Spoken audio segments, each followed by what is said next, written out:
No, doing real good.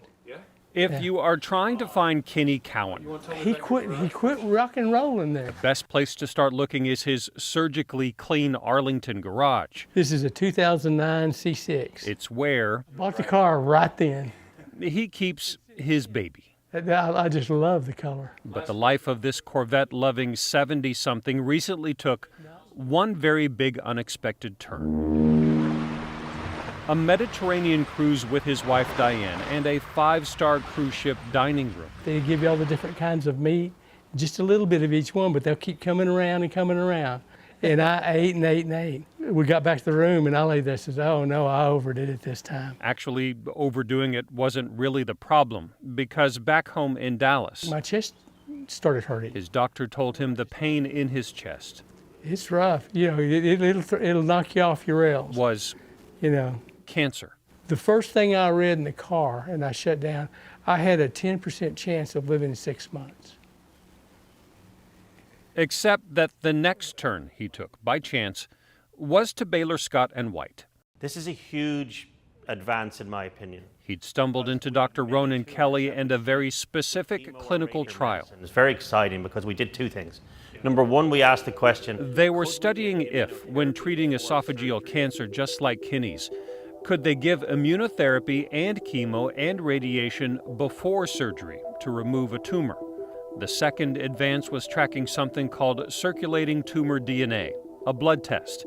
How much, if any, of that old tumor was still in Kenny's blood. up to this point, we've never had anything like this. If a patient is negative for circulating tumor DNA post-op, they may be done. They may not need any more treatment.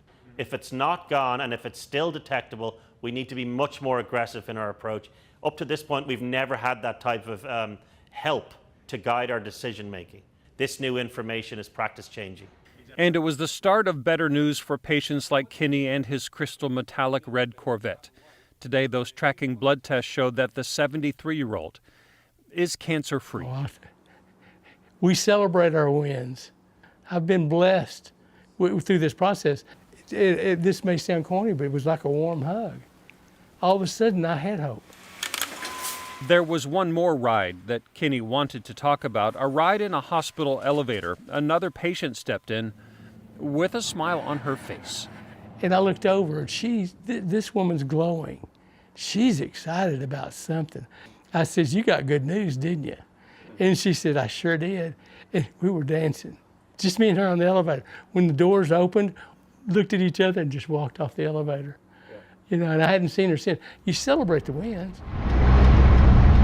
Doctors at Baylor Scott White celebrating this win too, and how in treating this type of cancer, they might no longer be driving blind. Living proof in Arlington, where a convertible red Corvette and a clean bill of health. But it just all of a sudden, if you say, you'll catch yourself smiling.